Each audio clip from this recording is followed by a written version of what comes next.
Well, one of the rewarding things in leading the Finding Traction group is that I also learn a lot from the guys.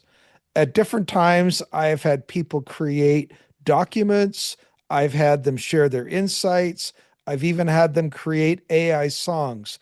And I find I'm learning as much as the guys in the group. It encourages us when everyone's engaged. So today, I get to have one of those guys share some insights with you that he shared with us in the group that we all found super helpful. So, welcome aboard. Guys ready?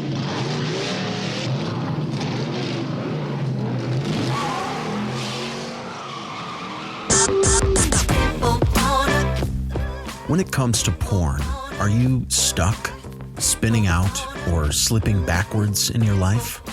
If so, then welcome to the Finding Traction podcast, a show dedicated to those who are looking to gain recovery momentum away from porn and toward the life and relationships they have always hoped for.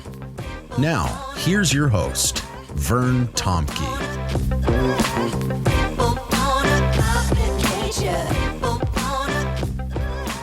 So let me say, all the way from down under, I want to welcome you, Matt, to the group. Thank you, Vern. Thank you for having me. And this actually checks off a bucket list item for me because I've always wanted to either be on a podcast or host my own. So there you go. Wonderful. Well, when Matt's in our group, I'll just have you guys know we actually sometimes have to have Aussie subtitles, and that's Zoom doesn't always supply it to us. So, working with an Aussie guy, sometimes Matt will share words or phrases that we have no idea what the heck he's talking about. So, Matt, can you give us just 3 or 4 Aussie terms for us who are on the top of the world and share with us what they mean? Yeah, great. I sometimes don't realize that I've used one either until I get the confused looks from the rest of the guys, from the North Right? American guys in the group. So, Yeah. look, the first one that's one of my favorite terms that we use fairly often is as happy as Larry. So if you're as happy as Larry, it just means that you're very, very happy. Happy as Larry. Okay. Yeah. I like that. So sometimes you might say if someone's really enjoying something, you say, "Oh, he's as happy as Larry." So Happy as Larry. That's a new there one. is a I've never heard that. yeah, well, there is a story behind it. I don't remember the story, Okay. but there is a story of how it happened that way. Okay. But yeah, and the second one is to rug up. And at one point during the winter, I said, "Oh, I'm all rugged up here because it's cold." Right. I got a And we few looked at confusing you. looks. Yeah, I got a few confusing looks from the guys. Like, "What are you talking about?" I realized I just meant I was dressed up in a hoodie and I had a jacket on, and because it was cold. So if you're going to rug up, you're going to put some warm clothes on. Because you guys don't usually do a lot of insulation and that kind of stuff. So No. you rugged up. Got it. We're Yep. tracking. Got one more for us? Yep. One more. And this will probably be a familiar one if you've watched Bluey or anything like that. But Mhm. dodgy. So Dodgy. if it's something that's poorly made or someone who has bad character, you'd say they're a dodgy person. Or if the Okay. chair's a bit wobbly, you might say it's a wobbly chair. So the chair's a bit dodgy. So just be Okay. careful. All right.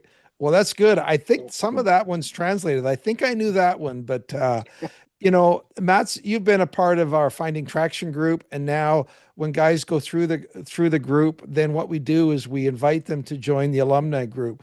So between the Finding Traction group and the alumni group that you're now in, I just, be curious a few thoughts as to what role it's played, how it's helped you in your recovery. I think for starters, the Finding Traction group gave me the foundation that I needed to really get a good uh, start on my recovery. It helped Okay. me to kind of figure out a few things that were going on in my own life. Hmm. Really explore and get into some of the deep areas of that I was struggling with. Right. And help me to explore my own triggers. Things like the stopwatch metaphor that you Hmm. use in there are things that I still go back to as well.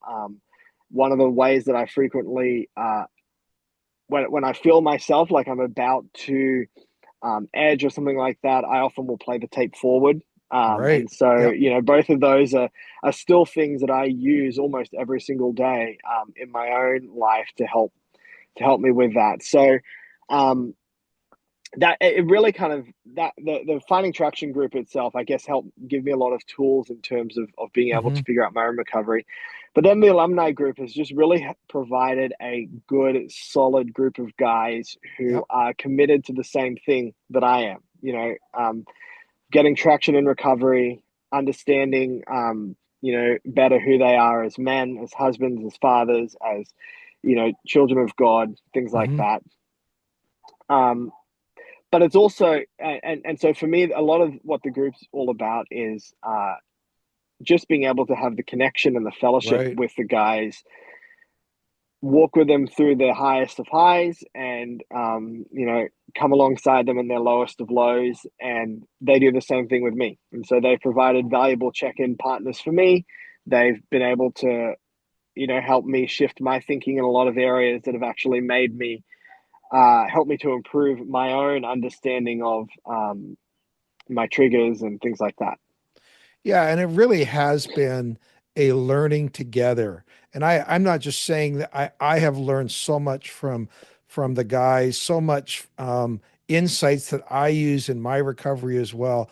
One of them is this document that you brought to the group and said, "Hey, I've been trying to figure out just how my recovery works, and I pulled together this document, and you sent it to me, and I said, we got to share this with the group." And so let me just say before we talk about it, um, a picture's worth 1,000 words, and you can find the template of this document that you can interact with and fill in on our Circle Learning platform. So I really encourage you, if you're not signed up, sign up. The instructions are on the show notes so that you can have the document, you can fill it out, you can make changes to it to adapt it to you. So let's dive into this document. First of all, every document has a purpose. Kind of what is the goal of this document? What are you trying to help us with in the document you created? So one of the things that problematic porn use exposes for all of us is that you can have all the best intentions of Hmm. quitting in the world, Yep. but if you don't have a plan, it's never going to happen. But your plan can't just be a legalistic plan. It can't just be, well, if I don't do this and I don't do this and I don't do this, I'm going to finally quit porn. Right. Because we all know that there are external triggers that sometimes tug at the very nature of who we are as a person. So as I sat and thought through some of the things I've been hearing in the group and thought through some of the Hmm. ways that I either have struggled in the past and continue to, things that continue to still trigger me today, I thought, what's helpful. And so what this document is designed to do is provide a more of a holistic approach to how we look at recovery. And it's designed to help us get down into the very deepest parts of who we are as a person, Right. and look at that, and then go out from there to look at, well, what is it? If I believe this about myself, Hmm. why am I believing that? What are the things that I'm taking in that are Right. causing me to believe these things about myself? And then finally, at the very outer level, it's kind of what am I doing to either help reinforce that or to change the way that I am thinking and believing. Well, the communicator in me loves the fact that you've essentially outlined 3 words. I'm going to have you share those 3 words and then kind of create or tell us how those interact and, from each other as we're actually trying to deal with the day in, day out of wrestling with our recovery. Yeah, so excuse me, at the core part of the resource is the belonging level. Okay. And the question we're trying to answer at this level is not who am I? Because, I can answer that anyway, right? I'm Hmm. Matt. I'm Australian. I'm Right. from Sydney. Yep. I can answer it in relatively superficial way. So it's not who am I? It's whose am I? Okay. And the English teacher in me needs to kind of point out the distinction in words here. But whose is a belonging word. Whose is means who you are as a what kind of group you belong to as a person. Now, again, we can answer it superficially. I belong to a sports team. I'm a Dallas Right. Cowboys fan. I'm not, but you are. Right. Uh, I'm a New England Patriots fan, and we're having a good season so far. Right. Um, you can answer it at that level, but if we really dig down deep inside, we need to understand whose we are. So for me, a big part of my identity is as a Christian. I Okay. find my worth and my value as a child of God. And so, whose am I? I am a child of God. I Right. am belong to God's family. I have a wife and I have a family that lives here with me. This is I belong to them. And so that Mhm. means then that every single thing as part of this group um, of people, every single part of who I am is wrapped up as a person within these kind of core groups. These are what help define me and give me my identity. And when we understand our identity as people, that at our very core Mhm. level, it helps to give a meaning and purpose behind why we do recovery.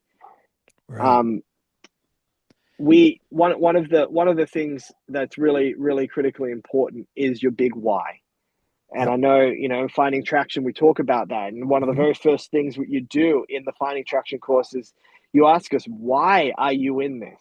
What's the purpose of it? And this is where your big why should come out of, is it's this belonging level. It's whose you are, who you belong to, where you find your identity. That's what's so important. And you have that in this diagram. I know some of you are driving and some of you are walking. You have this in the center circle. The Yeah, very center is whose am I? yeah, Belonging. My big why. exactly. Because I think it's the most critical element of kind of understanding our recovery is being able to answer that question: whose am I? And let me add to that because that also strikes at the heart of another common um, recovery phrase you hear is that addiction is all about isolation, Mm, right? The opposite of addiction mm, isn't sobriety. I think I'm getting it. It's isolation, it's separation. yeah, And so if we are separated, if we are isolated, we're in trouble. mm, And connection. That's the opposite. yeah, The opposite of addiction yes, is connection. connection. And connection is all about what word?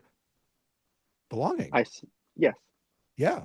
So that's absolutely central to back up what you're talking about for sure. Yeah, so when you're looking at this for yourself and you think about, well, what do I put in there? Have Hmm. a really hard think about not only the groups you belong to, so put your Finding Traction group in there, put Hmm. your alumni group in there, put, Yep. but also think about the other things you might be involved in that are non-recovery related.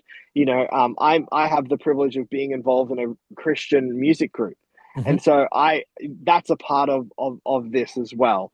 Right. I have the privilege of being able to lead music at church and being a Hmm. part of that group. Now, these guys don't necessarily know that they're playing a role in my recovery. I've never shared that with them, but Right. it is a part of my identity as who I am, and so understanding that helps to kind of inform the next level Okay. in one way, which is the believing level. All right. So when we zoom out for a second, we look at the believing level. And the question we have to answer at this level is, what am I listening to?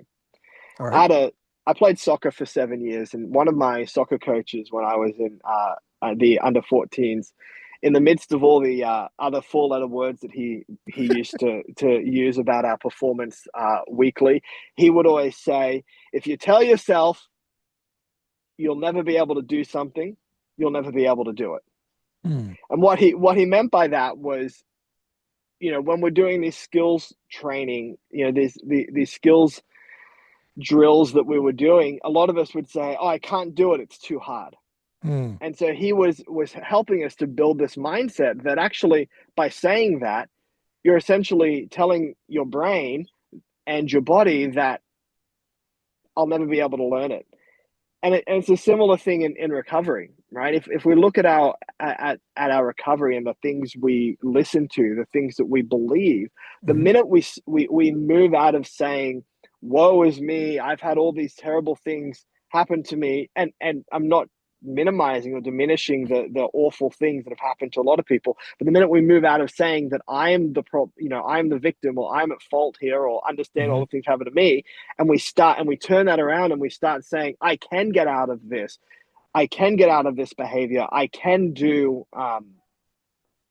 all of these, I can do it.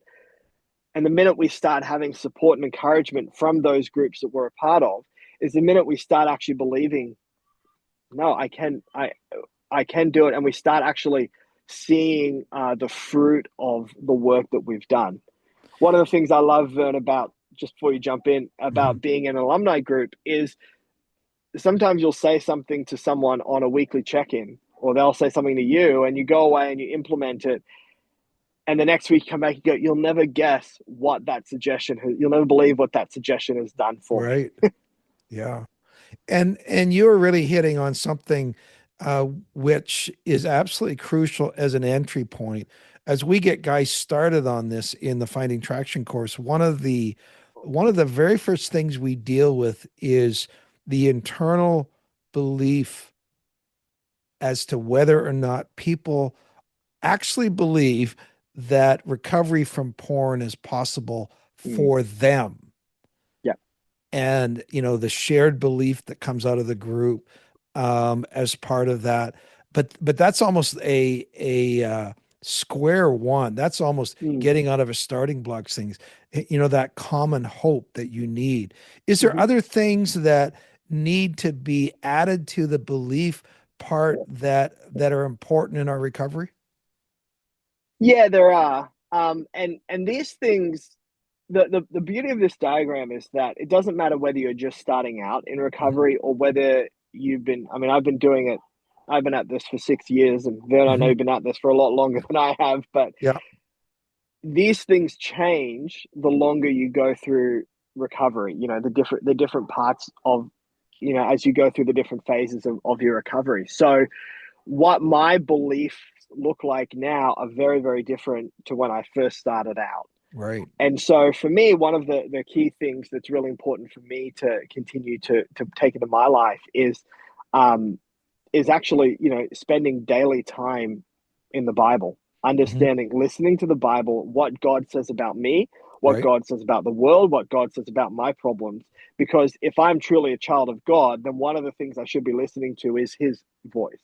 Right. But also we need to listen to people that matter, Mhm. right? When we've been in a recovery, when we've been in an addictive phase, we'll always have people who'll say, "Oh, well, you're like this, and that's just the kind of person you are," Right. and that's not true, because that's who we were. But now that we're in recovery, it's really critical for us to surround us with guys and and good friends who can say, "Yeah, you know what? I've actually seen the work that you've done and the Mhm. change that you've made." So whether that's, your wife, or a couple of good friends that you check in with regularly outside of your group. Maybe it's the minister at your church, or something, something like that, that you are a part, another person that you're a part of. These are all important influences to speak into our lives as well. The other thing I think that needs to be in there are really good recovery resources, like Mhm. Finding Traction, um, like a lot of the other resources that you mentioned weekly in the Mhm. Finding Traction material. So you've got like the Pirate Monk podcast, along with plenty of other resources as well. And the beauty of it is that once you get started in recovery, there's a whole community of people who are there, all trying to do exactly the same thing. Right. And Uh, so and so it's important to fill yourself with these other things as well. yeah, I mean, at a global level, you can be around people that don't even believe that porn is a big deal. Yeah, They just exactly. minimize it. We've all had people like that. What's the big deal? Or everyone does that, or that. So I mean, that's at the broadest level, but specifically, you going back to belonging. I belong to God. Mm, You had on here. This is your own personal one. You had mm. on here Ephesians 2:10 as one of your core beliefs. Do you want to why and what does that say to you? Yeah. So Ephesians 2:10 talks about, says, for we as children of God are his workmanship, or God's workmanship, who created in Christ Jesus for good works, Okay. which God has prepared beforehand that we might walk in them. And there's a few reasons why that verse is meaningful. One is I'm created by God Hmm. in his image. And that at its very core gives me value and worth as a person. But it also gives everybody else value and worth as a person, because everybody's been created by God. And so, because I am created by God, it means that I'm not just created by him, but I'm created to do good things, to do good Right. work. And when you're stuck when you're stuck looking at porn and you're stuck in this addictive cycle, Hmm. it's hard sometimes to lift your head beyond the cycle and to go, well, what's the point of me doing this? Why am I here? But when you remind yourself, no, no, no, or what I remind myself, no, I'm actually here to do good works. Right. The next question is then obviously, what are these good works Right. that we need to do? And so part of my recovery is constantly reminding myself that I need to be looking for the good works that I'm supposed to be doing every day, every week. And a lot of that, some of those come out in this plan. Here Hmm. are the good works that I'm to be doing. I'm to be a loving husband, a loving father. I am Hmm. to be listening to scripture. I'm to be doing all of these things as part of my journey of recovery, but also as part of who God has made me to be as a human being. Okay, so we have belonging. Out of belonging comes a set of beliefs. Mm-hmm. And then at the third level, you Yep. have Yeah. behaviors, recovery behaviors. How does this get you've kind of started on that. How does this get lived out in practical behaving? Yeah. So the question we have to answer when we're at this level is, what can I do to show change? Or if you want to Right. add to that, what can I do to show change and prevent relapse? Hmm. One of the hardest things for me when I was first starting off my recovery journey was, look, it's one thing for me to say to people, hey, I'm in recovery, but it's another thing for people to actually believe me. Right. Um, and that I'm being serious about it and taking this seriously. So and I think I know there's a lot of people who are in a similar fashion. Maybe it was your wife who caught you looking at porn, and she Hmm. wants to know, hang on, why is he serious about this? How do I know? So here are some behaviors Okay. that you can do to help you with that. So one of mine on there, for example, is I have covenant eyes on all my devices. Now that's a Okay. really small thing, Yep. and I know, it's something that you've talked about, but it's a really practical thing as well, to show Hmm. actually I'm that serious about wanting to walk in the light, about wanting to walk in the truth, that I am going to make this practical step of putting covenant eyes on all my devices. But not only that, another thing that I do is I actually have set up my phone to have, on an iPhone you can set up what's called downtime, which means Hmm. that between certain hours, so for me it's the hours of 9 a.m. and 6 p.m., Hmm. certain apps on my phone are restricted. So it makes it a lot harder for me to get into. Not impossible, but Yep. it makes it a lot harder for me to get into. And if you want to take it one step further, because that's set up through your screen time, you can set a screen time password so that you can't actually change what apps are Right. allowed and disallowed at certain times without the password. So these are some practical things you can do to actually show people and show yourself that I am changing. This is part of the process. Yeah, But I think and there's it some kind other. of let Sorry. me just stop for a second on the covenant eyes one. I have a new phrase that I like using now. When you have something like that, you are acting as if there's always somebody else in the room. Yeah, And in one sense, great. there is. There's God, but there's also because of screenshots, Yeah, you're showing you're proving through your behaviors and you're living in such a way that there's always somebody else in the room. yeah, exactly. And having that, I guess, extra level of accountability, if you want to use that word, or Yep. oversight, to what we do and every day actually helps. And it's helped me so many times when I've thought about, oh, maybe I'll just watch this. And I know that if I just watch this, that there's this Hmm. bit in the middle of this here that Yep. if Common Eyes takes a screenshot of that, someone's going to ask me a question. I know. What's going on with this? So there's that level to it as well. I think the other part of it is it's not just practical things, but it's also sometimes a posture and a way of life. So also on mine is that I actually wake up every day and choose to be thankful for the things that Mm, God has given me every single day, because I don't deserve a lot of the things that He's given me, and yet by His grace, here I am every right. day talking to you, talking to living my life, and recovering from an addiction. You also have, I know, looking here, and I can attest that you um, do live this out. I prioritize connection with significant Mm, people, and I am yeah. brutally honest with my check-ins. That is another way Mm, that you live that out. It's possible to be in a group and just be yep. play acting, Yep. but right, Yep. and so there's another behavioral Yep. implication of living out your belonging and your believing. Yeah, and it comes down to, I guess, how much you are legitimate about wanting Hmm. to be in recovery. Right. Recovery costs money. Hmm. Recovery takes work. Hmm. And it actually costs time as well. To show Yeah. up to group, it's only an hour.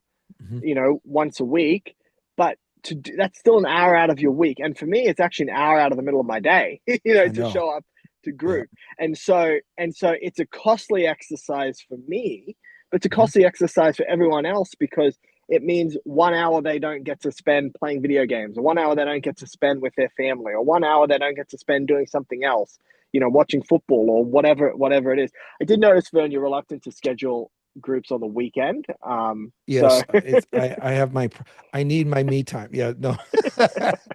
Even though I have all of them taped, but yes, for sure. Oh, okay. So let me summarize here, and then I want to use this as a tool in kind of a way of remediation. So we have belonging in the inner circle. We have believing, which flows from belonging, and then we have our behaviors, our behaving that actually are evidence of the ongoing change in our life. Now, let me ask you, that's the word I'm looking for, diagnostic. Let's use this as a bit of a diagnostic tool and ask ourselves, if I find that my recovery is getting really wobbly, or I find that I'm not having success, or I'm regularly relapsing, can you use this tool as a way of asking ourselves some diagnostic questions here? yeah, you can. And it kind of starts with, so right at the outside of it, not even contained within the circles, are some boxes where you can write down for yourself some of the prevailing lies that you believe all the time. Okay. Because every single time we act out, or every single time we edge, or we're pulled into that pornographic mindset, Hmm. there's a lie that we are ultimately believing about something, ourselves or our recovery or something like that. And so it's helpful when you relapse, or when you are struggling, or even when you're not. It's helpful to write out those lies and to go, what is the enemy trying to tell me? So one of the lies for me that I believe all the time is, I am not good enough Mm, to fill in the blank, to right. be in recovery. I'm not good enough to be a great dad. I'm not good enough to whatever, fill in the blank, and whatever it is for you. So when I start to feel that, it's easier for me to self medicate and to go, oh, I know what makes that feel better. Hmm. And so I then have to work through this. So if I've then relapsed, or if I've had a slip, I then need to work through it. Okay, if I believe that I'm not good enough, where did I slip? Okay, I used this website to act out. I'm going to add that to my block list straight away. Right. Let's go to the next level. If I believe I'm not good enough, that means that I need to find something or some people that are going to tell me that I am good enough Right. At the believing level. Got it. at the believing level. But then if we go right down to the belonging level, it's the hang on, why am I feeling like I'm not good enough? Is it because I haven't leaned hard enough into my family? Hmm. My 3 year old comes up to me and he'll say, "Dad, you're the best dad in the entire world." And then he turns Love it. around and says something completely different a minute later. But for Right. that moment, I Yes. start to believe I am the best dad in the whole entire world. And Hmm. so maybe I need to actually spend more time feeding that side of my 3 year old, to get him to tell me that more often. Or maybe there's something that I need to do to find more, to find worth and value about myself so that I start believing I am good enough to be in recovery. I have Hmm. made progress, and here's how I see it. And so you can work through those levels as well from the outside in to help you come up with and identify where you have struggled, where you Hmm. have relapsed, what the problem was, and then tweak and adjust and change the way that you're doing things to Hmm. help to make sure that you don't relapse in the same way twice, Right. right? What's the saying? Fool me once, shame on you. Fool me twice, shame on me. Yep. Yep. You shouldn't relapse the same way in the in the same in you shouldn't relapse in the same way multiple times. That's what I'm trying to say. Got it. Matt, that's super helpful. I want to encourage all the guys again on the show notes. You can see how to sign up. If you already have Circle, go to free resources and you can access this document and take some time, personalize it, and begin to truly make it your own. Matt, thank you. That was very helpful. I can't say I enjoy your pick of sports, but I love your heart for recovery. You are an integral part of our alumni group, and thank you. It's great having you, and I really want to encourage you in your walk. I know you. I haven't managed to visit you in Australia yet, but maybe it's coming. It's only a 13-hour flight from Vancouver to Sydney, Vern. So Come on, show some come on. commitment. Exactly. Remember we talked about recovery is costly, right? Yes, that's right. All right, guys. Great having you on board. If you want to connect with me, my email is bandofbrothers.care@gmail.com. And in particular, if there's something you want to share with Matt, just say for Matt, and I will make sure to pass it on to him as well, so he can receive encouragement, which is a biblical verse. Share all good things that you have learned with Absolutely. your instructor. Thanks, guys. We'll see you next time.